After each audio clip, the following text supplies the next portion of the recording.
Greetings. If you're one of the few people who saw the original version of this video, then I apologize because now we're doing it over. I messed up so many things in the first video and I decided I wanted a redo, and that's what this is. I'm going to be talking about 9 things that kind of differentiate the movies from the books, that if you know more about what happened in the book, then you will understand things that happen in the movies that just kind of come out of nowhere and you may not understand what's going on. And I'm going to start with this first one because this is really what prompted me to do the video. A couple of weeks ago, there was a conversation on a video that this other guy did where they were trying to figure out what the blue streak of light meant when Snape killed Dumbledore in Half-Blood Prince. The thing is, that's something that's not in the book. They don't talk about the color in the book. And so I made that comment on that particular video where I said, you know, you're concentrating on the colors too much. It didn't happen in the book. It's not canon. I'm sure that the directors really didn't care much about the colors. They didn't think about it, probably didn't read the books at all. They just saw the screenplay and they made the movie the way they did. And then this kid, and I know he was a kid because of the way he wrote his response to me, which basically said, how come people just can't watch the movies and enjoy them instead of always saying that there's things in the book that they need to know? To which I replied, I watch the movies all the time. I read the books all the time. The thing is that if you're trying to figure out what things in the movie meant that aren't in the book, then it means nothing, because there's no blue streaks anywhere in any of the books. And truth be told, in the books, you have the unforgivable curses, which is Avada Kedavra, Imperius, and then Crucio, the Cruciatus Curse. And only Avada Kedavra do you actually see the green. When you have the Imperius Curse, you don't have any color. You just, if you think about the last book, for instance, the last movie, which, you know, very last movie, at the beginning of it, when they're going into Gringotts Bank, you see Harry, you know, put a couple of people under the Imperius Curse, but there's no light, there's no stream, you just get this fuzzy thing that kind of shows up. So, you know, not all curses and not all spells have colors. And there are some that do, that are in the movie, but they don't get the colors right. For instance, the 2 times that Harry and Voldemort battle each other, when their wands connect, in the books, it's gold, but not in the movies. So sitting there trying to figure out what colors mean here and there don't mean anything. However, in the book, when different things happen, there's this explanation. They talk about it. Dumbledore knows about the first time, and Harry's trying to explain what happened the second time, and no one will believe him. See, they made a big deal out of the connection of the 2 wands, but otherwise, no one really cared. So the colors meant nothing. The second thing is Colin and Nigel. So we know in the second movie how there's this kid named Colin who is taking all these pictures of Harry. He's following Harry all around, and he gets himself into some spots where he's about to get his head knocked off, which is a very funny scene in the movie. That didn't happen in the book, but that doesn't matter. Anyway, you have Colin, and then you don't have Colin anymore in any of the movies. But Colin is basically in every single book. He's in the 3rd, he's in the 4th, he's in the 5th. I'm not sure if he's in the 6th. I don't remember him in the 6th. But then he's in Deathly Hallows, where at the end of the book and the movie, actually just the book, he's dead. I mean, he's killed. He came back. He wasn't supposed to be there, but he came back and he got killed in the battle. and it affects Harry very much in the book.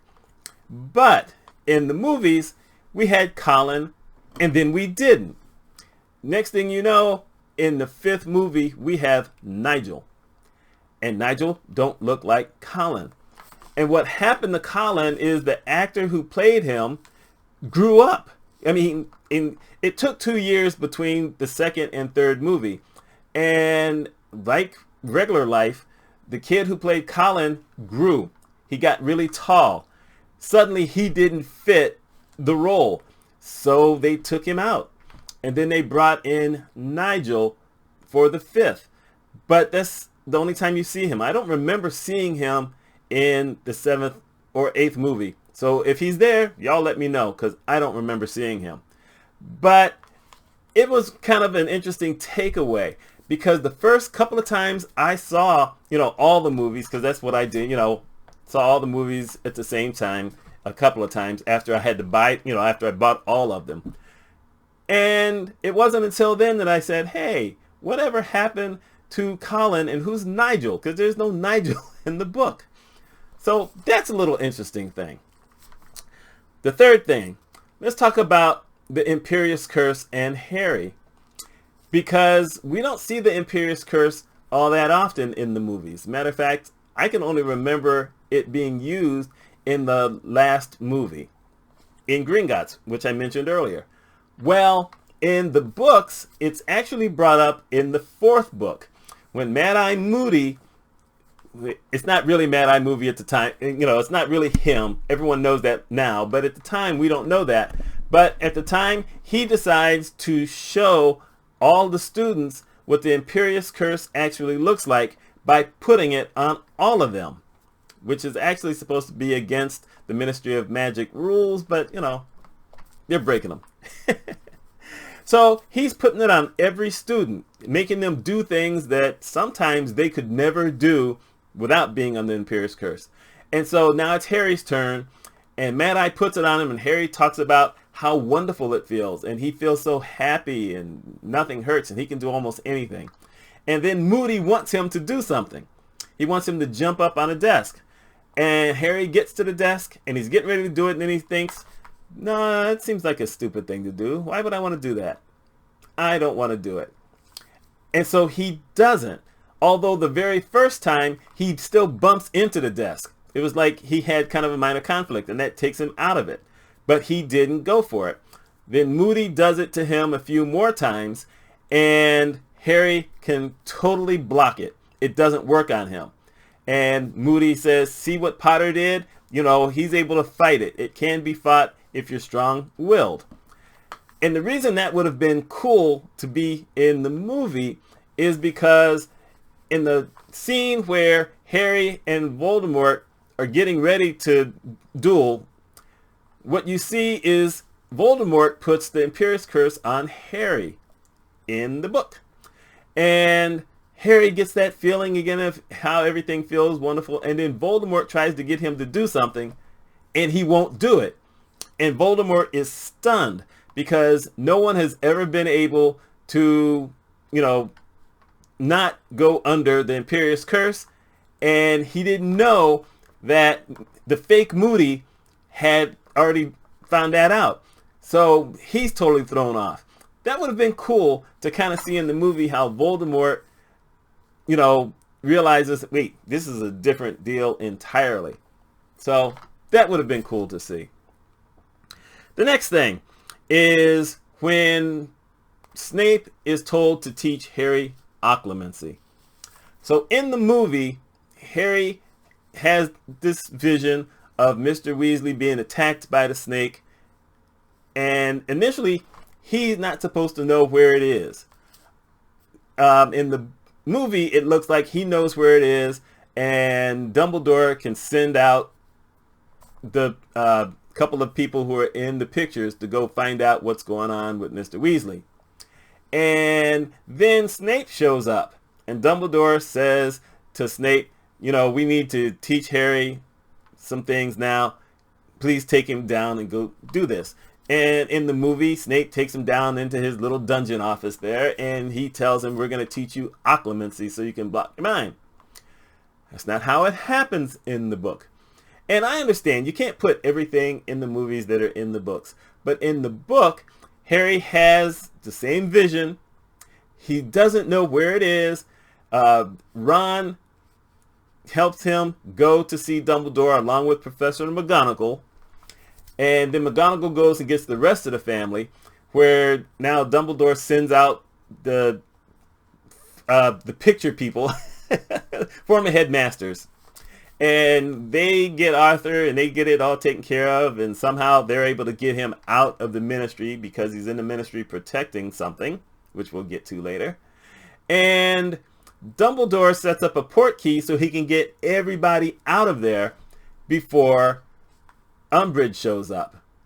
Because he knows, she's going to show up, and he's just trying to get them out of there.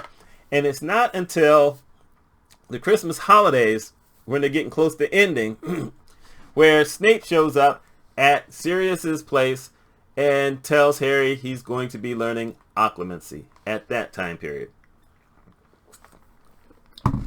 So that's just a little change, but the thing is, what we missed out on is we miss out on Harry visiting Mr. Weasley in the hospital along with the family.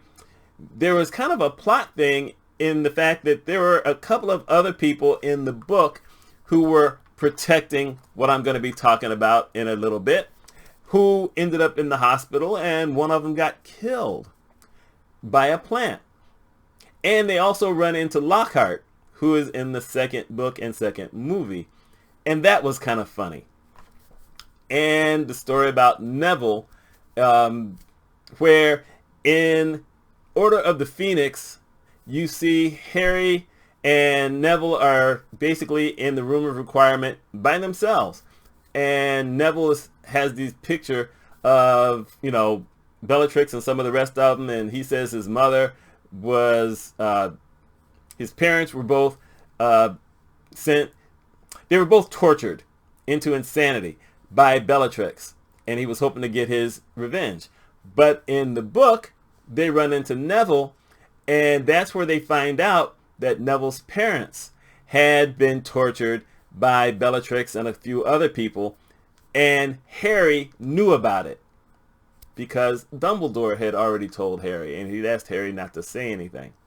So that's just a little interesting thing. So the next thing I'm going to talk about is how Sirius knows about Peter Pettigrew, because this is why he broke out of Azkaban. And he thought that he knew Peter wasn't dead, but he wasn't sure where he was, didn't really think about it.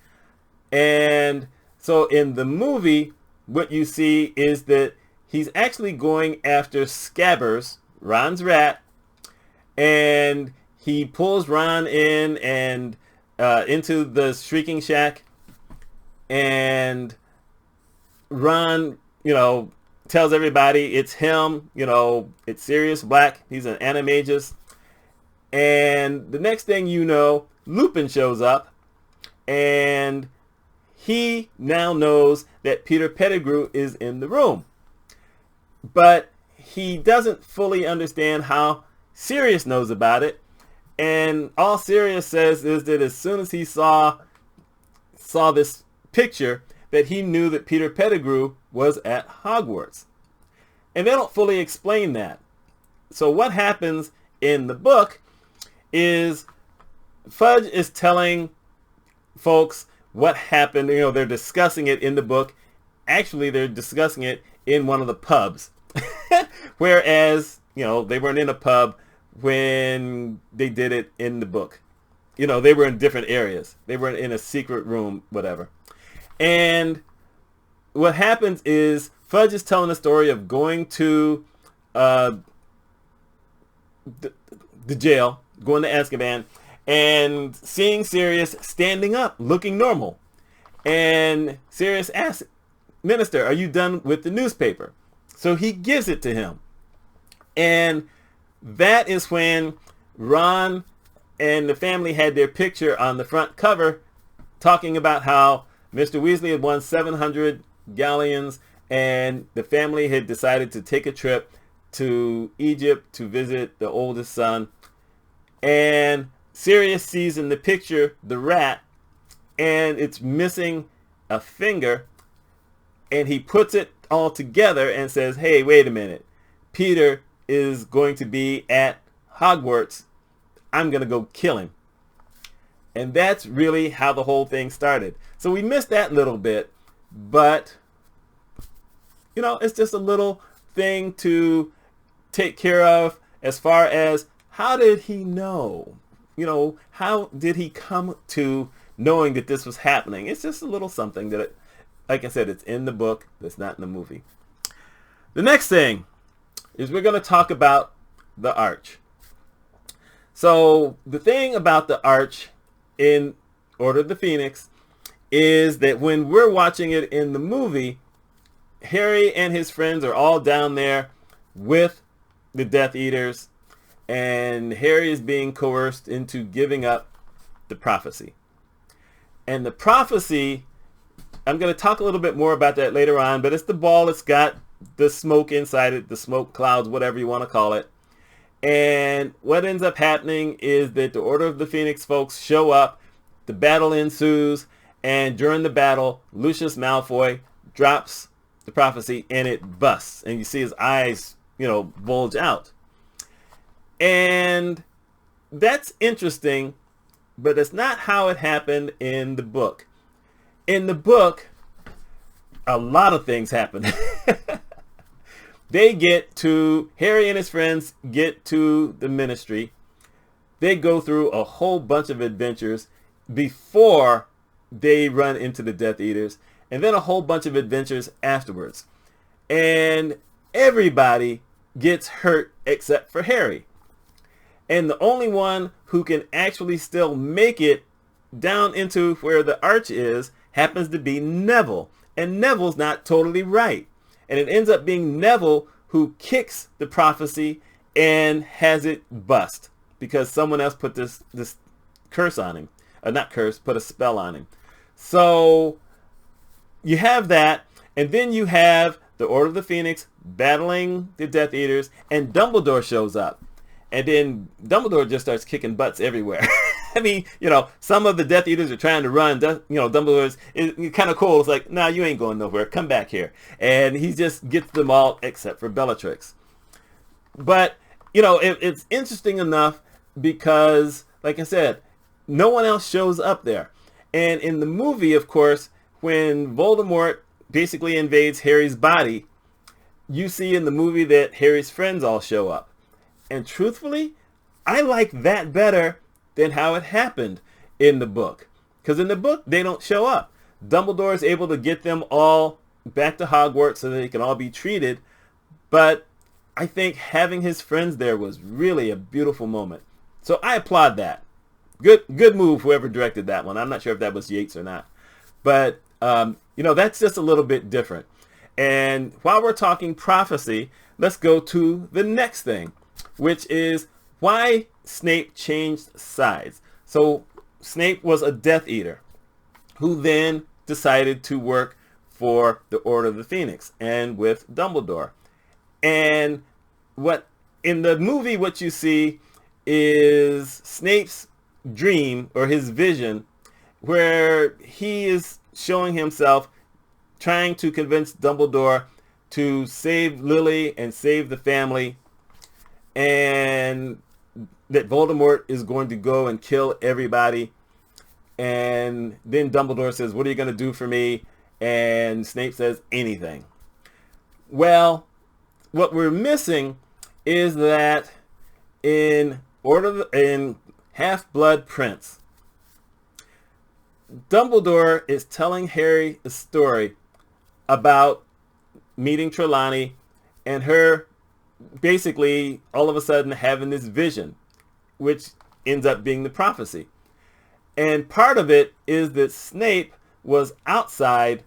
He didn't hear the entire thing. He was listening at the door. Tom the barman at the Leaky Cauldron catches him, throws him out. Snape goes to Voldemort, tells him what's going on, and Voldemort says, okay, now I'm going to go kill them all. And now Snape says, well, wait a minute. How do you know it's them? He knows it's them. So he says. So then Snape tries to convince Voldemort, don't kill Lily. Please, kill everyone else, but don't kill her. So when Snape realizes that Lily and family are in trouble, that's when he goes to see Dumbledore. And one of the things that you don't necessarily see as well in the movie as is covered in the book is that Voldemort basically was giving Lily a chance not to be killed, but she wouldn't step aside. And that's interesting because had she decided to move, then Snape probably would have thought that he was going to have Lily forever, which would have never happened. But she stood there in front and Voldemort killed her. Because remember, Voldemort never knew anything about love. So the idea that a mother or anybody would die for someone else never hit his mind. He never thought about it. So that's really what causes this entire thing to happen. And it's all because of the prophecy. Isn't that interesting? What else is interesting, of course, is that every time Harry kind of goes back and refers to the prophecy, Dumbledore's always saying to him, the prophecy is just a thing out there. You're not doing everything because the prophecy said so. You're doing it because this is what you want to do. Voldemort is doing what he's doing because that's what he thinks it is. Because it didn't have to be Harry. The book tells you it could have also been Neville. But Voldemort never thought about that. So there you go. Next, let's talk about the Patel Twins. So we meet the Patel twins in the fourth movie. What happens, of course, is that we meet one of the Patel twins in the third movie. But we don't meet the ones who are in the fourth movie because it's a totally different person. And we don't know in the third movie that the Patel sisters are twins. We only actually know about one of them. And it turns out that they're supposed to be identical twins. In the book, they're identical twins. In the movie, they're not. And the reason they're supposed to be identical twins is because there was this question that comes up in the fourth book where Harry is trying to figure out, well, wait a minute, doesn't everybody from one family all go into the same house? And Hermione says, no, it doesn't always happen. Look at the Patel twins. One is in Gryffindor and one is in Ravenclaw. And that would have been really cool if we had the identical twins that we have in the book. But even in the movie, like I said, that's the only time that you really see the two of them together. You have a different one in the third movie, and then you have a different one in the last movie. And in the last movie, what's interesting is that you notice that one of the twins has been killed and they're pulling the sheet over her by the twin and Trelawney. But the one who's dead is not anyone who was in the fourth movie. Because what happened is that she was supposed to be in the last movie, but, it was some kind of Indian thing, and India, the country, not here in America, because we don't call them that anymore, where the family denied her permission to be in the last movie. So they just had someone basically lay there, and so when they're pulling the sheet over, you never see a face. This is just how they covered it. And it's like, wow, okay, that's a good way to do that. So that's just a little tidbit. And here's the last thing. Dobby. Dobby in the books is way more prominent than Dobby is in the movies. Dobby was in the second movie, and he gets pretty good attention. And then he pops up in the last movie, not the next to last movie, Deathly Hallows, and he's only there for a short period of time. And actually, there's two scenes that he's in Deathly Hallows, but the first scene he's in, where he's with Creature, that's not in the book. So that's just something that they threw in And I think they threw that in because they knew they were going to basically kill him at the end of the first thing, and they just wanted there to be a little bit of context there. But that's not in the book. Yes, Dobby does get killed, but the first part, Dobby is not there in the book. But Dobby is obviously in book 2. Dobby is in book 3. Dobby is in book 4. Dobby is in book 5. I keep saying books. Oh yes, because it is the books. He's not in book 6, but he does come back in book 7, but he only comes back near the part where he's going to get killed by getting Harry and Ron and Hermione and a few others out of the Malfoy dungeon or the basement. They actually, I'm not really sure what they call it there, but it's, you know, most of us would call it a basement. I think they called it a dungeon because they never set it up for anything. It looked like a dungeon of sorts. It had bars on the doors. How many people have bars on the doors in their house? So it was a dungeon. And Dobby is more prominent in the books because there's a story about house elves. And when Hermione discovers that there are house elves at Hogwarts, because the elves are kind of a prominent thing in the 4th book, where you find out that Barty Crouch had this house elf who did something that made him mad. I'm not telling that, you know, if y'all want to find that out, go read the book. But she did something, made him mad. He gives her clothes, which basically means he fires her. And then you have this full story of Winky in the book that culminates when they find out that Barty Crouch Jr. has been taking Polyjuice Potion all year long and acting as if he was Mad-Eye Moody. It's really cool the way the book does it. It's too bad they didn't figure out a way to mix that in there. But I talked about Barty Crouch Jr. in the first video I ever did talking about Harry Potter. So I'm not going to talk about that again. You know, when you get to the end of the video and it brings up something, you're going to notice that I put the Harry Potter, the first video I did, I put that link in there. So there you go. I can't remember if I said this at the beginning of this video, but this is the second one. I really botched up the first one way more than this one. I still got a few things in here that I know when I go back to look at it, I'm going to be mad at myself for it. But overall, I did a lot better with this second one. I think y'all will approve it more. You will at least watch more of it. I didn't get so much, you know, wrong, because sometimes when you're going along and you're trying to talk about stuff, you mix up book and movie, and that's a shame. And by the way, the blue shirt, because in the 3 previous videos I wore a red shirt, and when I initially was getting ready to do this video, I was wearing a red shirt because I wore a red shirt all day long, so I switched to this shirt. So there you go. Anyway, my name is Mitch Mitchell. Hope you enjoy the video. Hope you enjoy the topic. Let me know your thoughts. We will talk again.